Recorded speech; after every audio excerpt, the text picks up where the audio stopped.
आज डिस्कस कर रहे हैं आपकी एक्सरसाइज 3.2 का सम नंबर फोर्थ क्वेश्चन क्या देखो, how many side does a regular polygon have if measures of interior angle is 165। देखो पॉलीगॉन है, कोई भी पॉलीगॉन, उसका इंटीरियर एंगल कितना गिवन है, 165 गिवन है। तो आपने बताना है कि how many sides of regular, ध्यान रखना कि ये रेगुलर पॉलीगॉन है, ठीक है, पॉलीगॉन। तो रेगुलर पॉलीगॉन में आपने नंबर ऑफ साइड्स बतानी है जिसका इंटीरियर एंगल आपको गिवन है, ठीक है। इंटीरियर एंगल कितने हैं, 165 है। तो क्वेश्चन क्या होगा, आपका आंसर क्या होगा इसका, देखो इंटीरियर एंगल ऑफ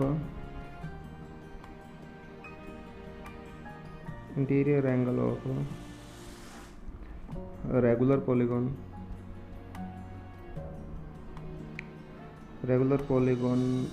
क्या होगा, पॉलीगॉन लिख लेना आप 165 डिग्री। और एक्सटीरियर एंगल क्या होगा, देखो यहाँ से exterior angle of regular polygon. देखो आपको पता है कि इंटीरियर और एक्सटीरियर एंगल जो होता है उनका सम आप करते हैं जब, देखो इंटीरियर प्लस एक्सटीरियर एंगल दोनों का जब सम करते हैं ना तो वो 180 आता है।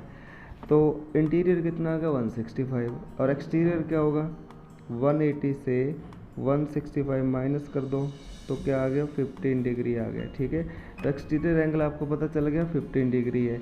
अब नंबर ऑफ साइड जैसे इसके ऊपर वाले क्वेश्चन किए थे ना वैसे ही करना है। नंबर ऑफ साइड्स क्या होंगी, जब आपके पास एक्सटीरियर एंगल आ गया तो नंबर ऑफ साइड निकालना तो बहुत ईजी सा काम है ना, डिवाइड कर दो 15 से, 2 से और 4 से, 24 साइड्स आ जाएंगे इसके, तो बहुत ईजी सा काम था।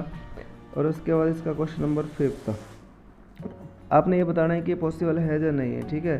पॉसिबिलिटी पहला क्वेश्चन जो है आपने बताना है कि एक्सटीरियर एंगल 22 है, ऐसा पॉसिबल है किसी भी रेगुलर पॉलीगॉन का एक्सटीरियर एंगल 22 हो सकता है या नहीं हो सकता, ठीक है, आपने ये बताना है। तो देखते हैं हो सकता है कि नहीं हो सकता। तो exterior angle of regular polygon 22 possibility है या नहीं ये बताना है। तो देखो 360 से डिवाइड कर दो, यदि डिवाइड हो गया तो पॉसिबल है, नहीं हुआ तो नहीं पॉसिबल। डिवाइड करते हैं, देखो पहले 1 से हो रहा है ये 14 आ गया, 140 हो गया, 140 डिवाइड नहीं हो रहा है, ठीक है, डिवाइड नहीं हो रहा तो आप क्या लिखोगे, नॉट पॉसिबल।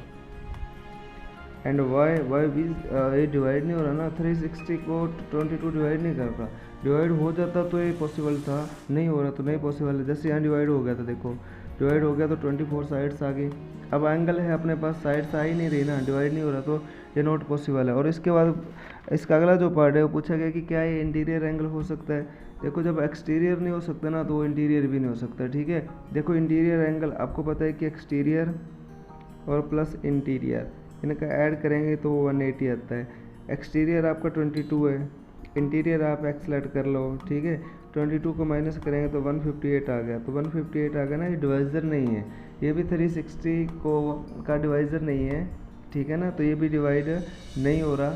तो जब एक्सटीरियर एंगल पॉसिबल नहीं है तो 180 से उसे माइनस करोगे तो वो इंटीरियर भी पॉसिबल नहीं है, ठीक है ना।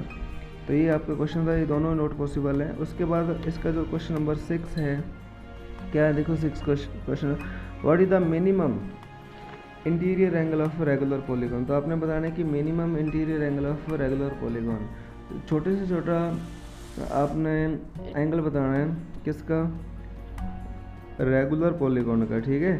तो देखो ये होता है ट्राइंगल में पॉसिबिलिटी होती है, ये 60 डिग्री का एंगल बनता है। आपको पता है कि जो इक्विलेटरल ट्राइंगल होती है ना उसमें 60 का एंगल बनता है। देखो x plus x equal to 180 होता है। 180 क्यों होता है, क्योंकि ये क्या होता है, एंगल सम प्रॉपर्टी से, ठीक है। तो 3x इक्वल टू क्या आ गया 180 और x इक्वल टू क्या आ गया 60 डिग्री। तो minimum interior angle of any regular polygon क्या आएगा 60 डिग्री आएगा, ठीक है। उसके बाद आपने बताना है कि maximum exterior angle of any polygon. तो बिल्कुल इसी पे डिपेंडेंट क्वेश्चन है ये, maximum exterior angle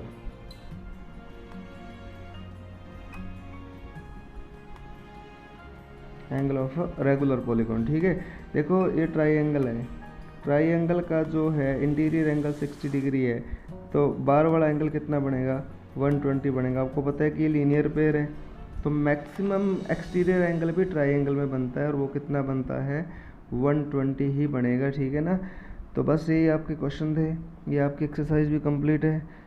thank you.